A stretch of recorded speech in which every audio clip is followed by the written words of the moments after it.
Ça fait combien de prisons, d'endroits dont on ne peut s'échapper qu'on montre où nos héroïnes parviennent à y entrer et à s'en échapper de façon assez rapide? Je sais pas comment ça s'empiler ce genre de truc, hein. Ça commence un petit peu à faire gros. N'empêche que ça commence cette histoire avec Elion. À qui ses parents manquent, ses parents adoptifs, et ouais, et ça me fait poser une grosse question à nouveau par rapport au fait que est-ce que Phobos arrive à la manipuler psychologiquement ou pas en fait? Je sais pas, j'essaye vraiment de trouver cette espèce d'excuse du sortilège qu'il a lancé et tout, pour justifier qu'elle arrive à accepter certains des trucs un peu gros qu'elle lui balance. Mais après, il y a ce genre de truc qui vient, où je me dis, mais punaise, pourquoi?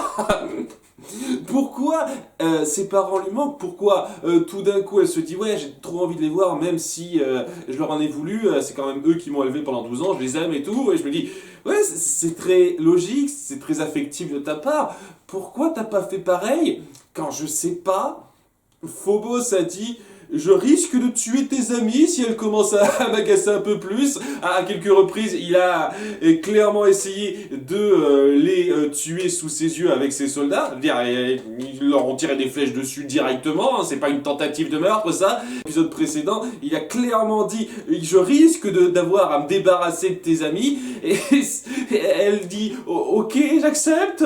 Ça me dérange pas, enfin je veux dire je comprends ce que tu veux dire par là. Par contre ses parents, qu'on lui a bien indiqué comme étant des personnes qui l'ont manipulé pour qu'elle croie des choses fausses, donc on les a vraiment diabolisés à ses yeux, et ben ça a pas marché. Les parents adoptifs d'Elion, elle tient absolument à les revoir parce qu'elle les aime, etc. Donc je sais pas, il y a une espèce de double standard par rapport à ça. Des fois ça marche, cette espèce de manipulation, des fois ça marche pas. Je piche pas. C'est... étant donné que cette espèce de sortilège comme quoi elle est censée avoir l'esprit un peu manipulé n'est jamais mis en avant, n'est jamais montré de façon claire, c'est une excuse facile que je suis prêt à vaguement accepter quand on met en place des choses qui ont du sens par rapport à ça. Mais là, c'est très inconsistant. Ce qui fait que moi, je l'accepte plus, hein. Elle est sous l'emprise d'aucun sort, tout ce qu'elle croit, c'est parce que elle gobe les mensonges que lui dit Phobos et puis c'est tout. Et donc ce fameux sortilège du corps, de l'esprit et de l'âme, en fait, on aurait pu s'en passer une fois de plus. Voilà, on aurait pu faire en sorte que ce sort n'existe pas, que ça aurait été exactement la même. Là, c'est un gros détail, mais malgré tout, qu'on soit d'accord sur un point, il y a pas mal de choses que j'ai appréciées là-dedans. Déjà, le fait qu'on remontre qu'elle a son carnet à dessin, elle a repris son carnet à dessin Elion, donc elle l'utilise de temps en temps. On montre qu'elle a de l'affection pour son frère Phobos, mais également pour ses parents en dessinant dessus. Donc c'est cool de reprendre ça. On reprend, c'est pas trop tôt, la petite relation qu'il avait nouée avec Cédric. Parce que oui, depuis qu'elle est venue à Méridiane, maintenant, elle en avait plus rien à foutre de Cédric. C'était juste elle et Phobos. Cédric, il était juste dans le coin histoire d'eux. Là, on montre un petit peu qu'il y a un truc, il y a une petite relation factice qui s'est faite entre eux. C'est cool. On montre même rapidement Miranda. Alors, c'est histoire de dire, c'est pas comme si elle apportait grand chose, mais Miranda, qui avait déjà été introduite il y a quelques épisodes de cela, on la remonte rapidement, comme quoi elle est présente et elle risque, j'espère, d'avoir une importance par la suite. Elle aura une petite incidence à un moment ou à un autre. Donc c'est cool ça, j'apprécie le fait que vous ayez bien en tête ce que vous avez instauré dans les épisodes précédents. J'apprécie beaucoup ça, qu'on soit bien d'accord. Hein. C'est juste, sur la globalité de la chose, ça me gêne un petit peu comme que elle soit totalement pour revoir ses parents et leur en veut pas plus du tout. Et malgré le fait que Cédric et Phobos ait clairement essayé de la manipuler pour lui faire croire qu'ils étaient contre elle, ça par contre, voilà, petit détail, c'est pas trop grave, mais voilà. Alors, ses parents adoptifs à Elion qui sont dans un donjon, hein, une espèce de prison. Alors sur le coup je me suis dit c'est bizarre, dans l'épisode précédent ils ont dit que ses parents étaient dans une rose noire, mais bon, j'avais pas bien saisi sur le coup et j'ai vite compris, ah oui alors ses vrais parents, ses parents de sang, elle parlait pas de ses parents adoptifs, les fleurs du coin là, quand elles ont dit ça à Caleb. Donc, ok, je peux comprendre. Et donc, ses parents sont adoptifs, donc sont dans un donjon, une prison réputée inviolable, comme le dira Caleb. Ah oui, parce que bon, il va avoir un rapport de ça, on ne sait trop comment.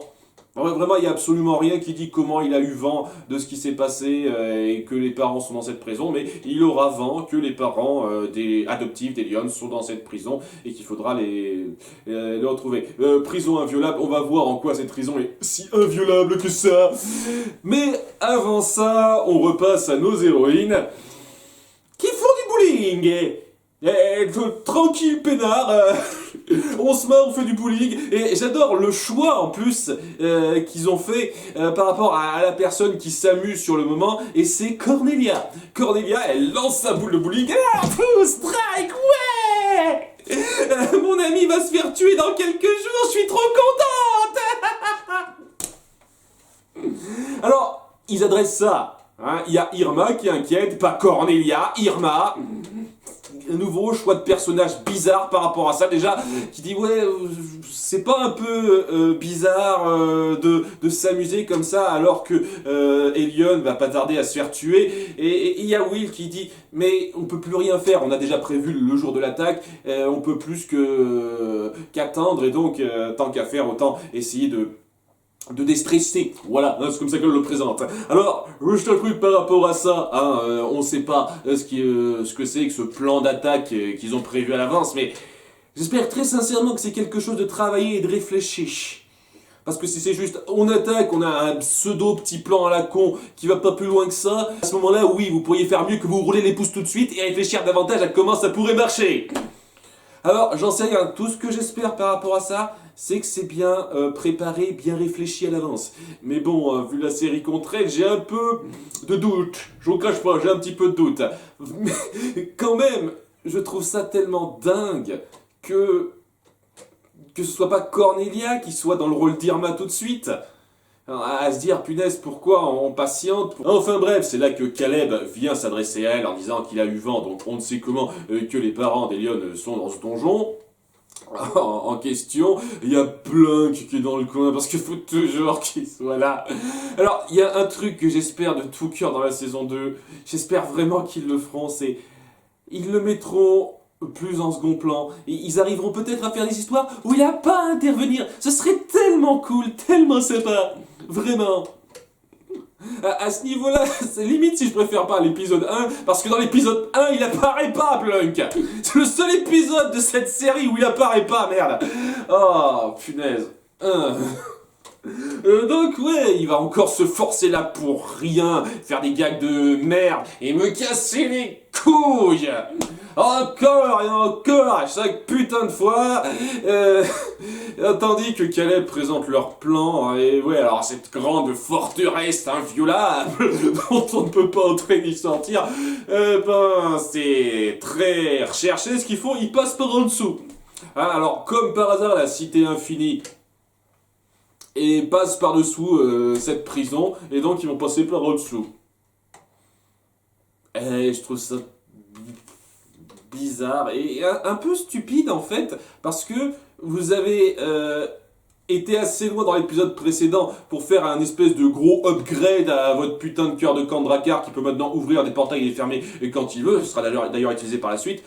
Pourquoi vous n'utiliseriez pas cette fonction-là? Ça justifierait par exemple pourquoi elles n'ont pas directement essayé de sauver tout le monde dans cette prison, parce que oui, à nouveau, hein, une fois de plus, on s'attaque à ce genre de problème seulement quand on est plus ou moins personnellement impliqué. Il y a les parents d'Elion, ça nous implique un peu personnellement, on y va. Mais s'il n'y avait pas eu les parents d'Elion, les autres prisonniers, les pauvres gars qui sont dans le coin, ils auraient pu croupir là, on n'en aurait eu rien à branler, hein. On est d'accord, hein. C'est exactement comme ça que c'est présenté. Donc, si dans ce scénario-là, vous n'aviez pas été con de nous inventer cette espèce de stratégie stupide. Il y a une partie de la cité infinie qui passe par en dessous, on peut utiliser ça, et puis merde. Plutôt que de partir sur cette explication de merde, vous aviez dit, ok, maintenant que votre médaillon a un super pouvoir, on va essayer d'être intelligent scénaristiquement et de rebondir là-dessus. On va créer un portail à un endroit précis de notre monde qui s'ouvrira de l'autre côté à l'intérieur de la forteresse, et on pourra en ouvrir un autre pour en sortir après. Vous voyez, ça aurait été intelligent ça. Mais non, on va pas faire comme ça. Hein. Non. Un petit détail hein, qui me gêne un petit peu beaucoup. Autre détail qui sert absolument à rien, à part pour essayer de justifier vaguement le rôle de Blunk, parce que ouais, ils sauront pas reconnaître les parents d'Elion à l'intérieur de la prison, et ça sert absolument à rien, étant donné que vers la fin, de toute façon, ils secourront tout le monde, donc...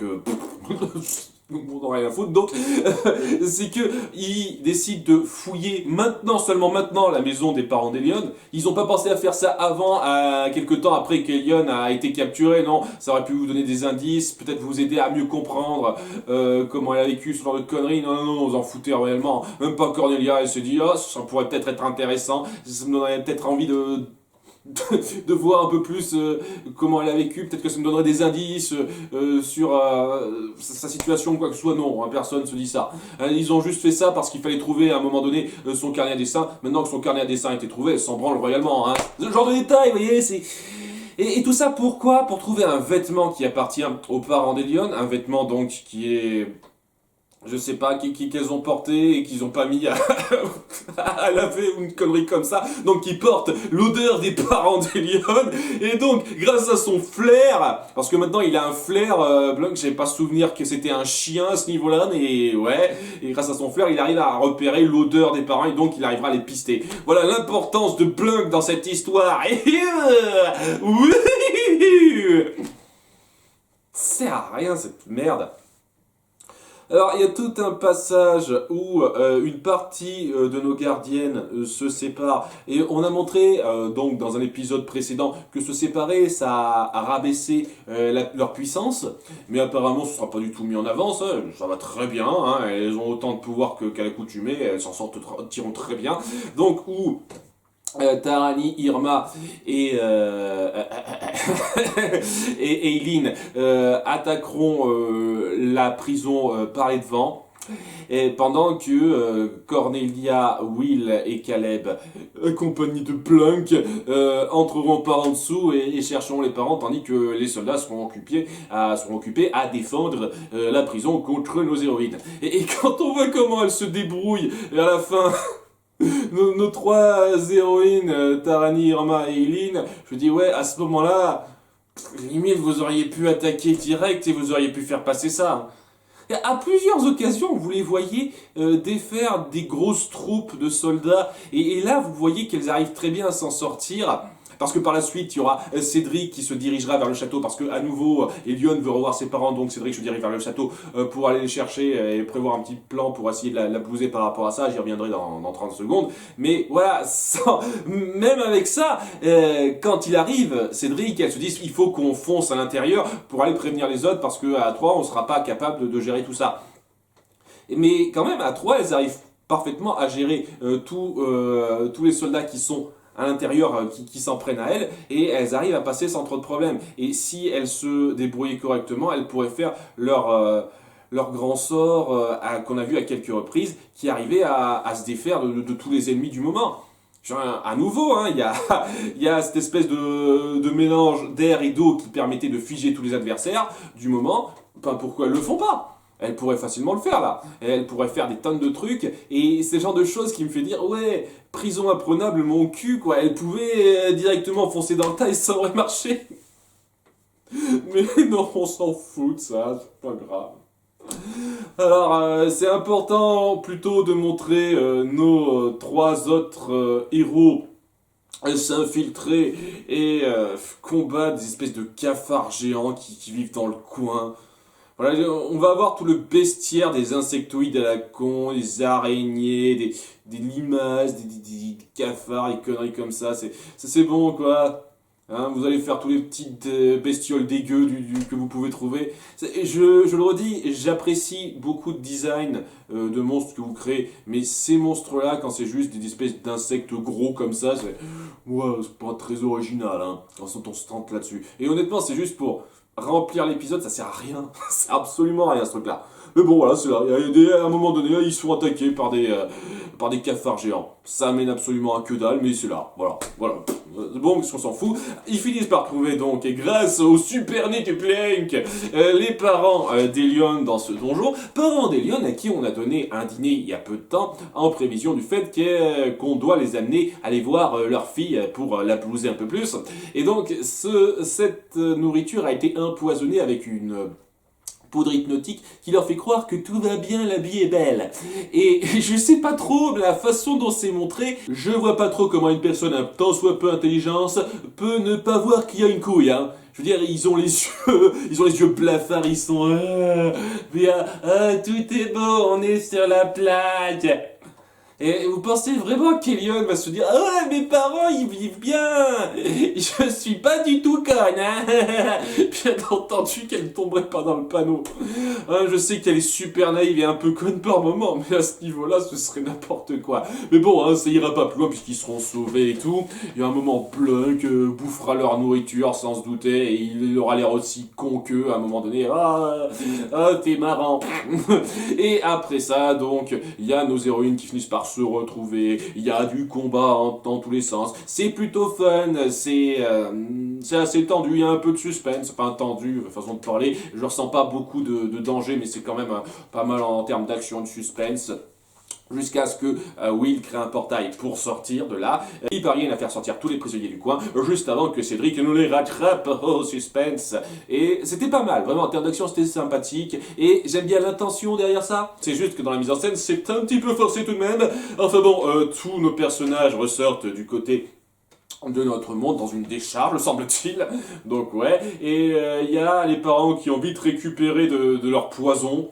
Genre, ça fait genre 2 minutes qu'ils sont sortis par ce portail, et ils ont récupéré, ils ont tout leur esprit maintenant. Alors je sais pas, c'est l'air de notre monde qui les a, qui leur a permis de dessouler de ce sort, je sais pas trop, parce que à côté de ça, on a toujours Blunk qui est, hein, il est toujours pris par ce poison lui, donc c'est pas très logique pour moi. Ils comptaient faire comment alors les Cédric et compagnie pour faire croire à Elion qu'ils sont toujours dans cet état-là, et ils comptaient leur faire bouffer autre chose durant le chemin, j'imagine, peut-être, je sais pas, hein, c'est un détail, c'est pas grave ça. Cédric et Phobos essayent de rebondir un peu là-dessus en disant que et tes parents ont été capturés par les rebelles, ce sont les méchants, oh tu peux pas les voir à cause de... Et ça se termine là. C'était pas trop mal. Bah, j'apprécie l'idée de sauver des gens d'une prison et d'essayer de retrouver les parents d'Elion. C'est bien de faire référence à eux, aux parents adoptifs d'Elion. Bon, même si j'ai un petit peu peur que ces 2 parents adoptifs-là ne servent plus à rien par la suite de l'intrigue, alors que je sens qu'ils pourraient très certainement jouer un rôle important dans le fait de convaincre Elion qu'elle se fait manipuler. Mais à nouveau, je sens que voilà, ils ont été sauvés, ils sont dans leur coin maintenant, et bon, j'imagine qu'on les reverra rapidement à la fin, histoire de dire Elion a récupéré sa vie normale, elle retrouve ses parents adoptifs, cool, mais sinon, ouais, ça lui en plus à grand chose à part ça. Et je trouve que c'est un peu dommage si c'est comme ça que ça se passe, je suis presque certain que c'est comme ça que ça se passait, et sinon, ouais, j'ai apprécié l'action. J'ai apprécié le fait qu'on fasse référence à pas mal de trucs qui ont été mis en place avant, qu'on reprenne certaines relations qui ont été mises en place avant. C'est cool de montrer qu'on n'a pas oublié ça. J'ai apprécié. Après, c'était pas non plus ouf. La mise en scène est assez grossière par moments, mais ça allait. C'était un épisode qui allait correctement. Il nous reste plus beaucoup d'épisodes, 5 maintenant, avant la fin. Donc cette espèce de plan qu'elles ont mis en place, prévu, etc. les filles, j'espère que ce sera, une fois de plus, un peu réfléchi et un petit peu poussé, parce qu'à ce moment-là, ce serait un petit peu décevant. Et on verra bien par la suite. À bientôt pour l'épisode 22. Bye.